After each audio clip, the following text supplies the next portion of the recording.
zima la kupungua, achana na swala aesthetic. Kuna mtu ambaye anataka ku lose weight, kupunguza kilo. Sogea kipaza.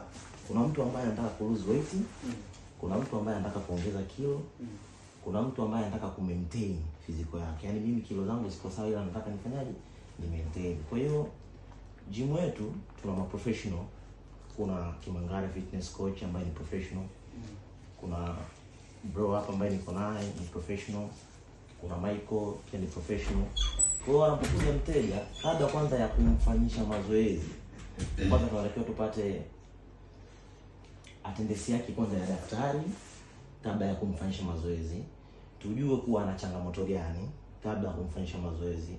Tujue kwanza kilo zake ziko vipi, ana maradhi gani ama tatizo gani, kwa sababu unaweza kumfanyisha mazoezi mtu kumbe ana cholesterol, mwingine ana pressure, mwingine ana pumu, mwisho wa siku ukapata changamoto.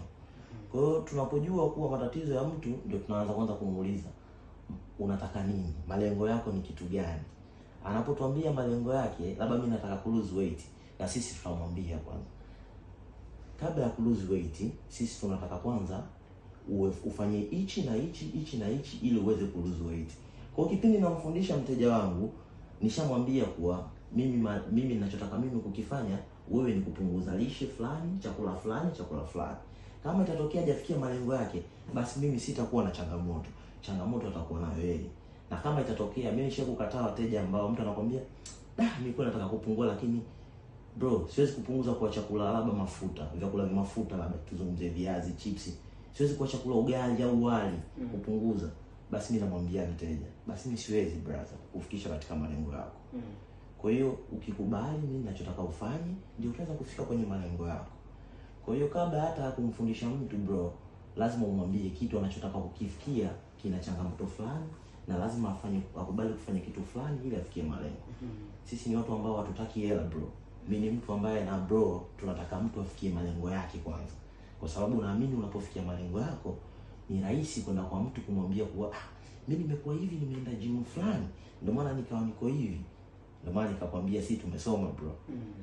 Sawa, Tanga kuna michezo mingi, lakini ukizungumzia mchezo wa kwa maana ya ndondi ni mchezo mkubwa sana na mabondia wengi wametoka Tanga, lakini hata mpira wa miguu. Nataka kufahamu ni kwa namna gani ambavyo mnachukua hatua kuweza wakati mwingine kuwasaidia, kwa sababu mazoezi yao unakutana na profession, ni gharama tafsiri yake wakati mwingine.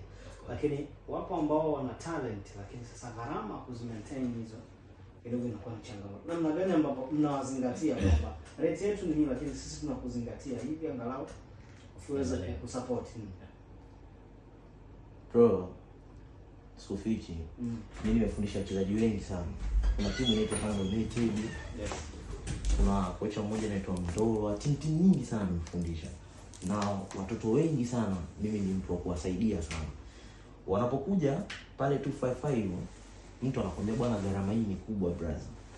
Lakini mimi nina hichi ni uoga na kukubalia brother. Kwa hiyo mimi nataka tu kuambia kuwa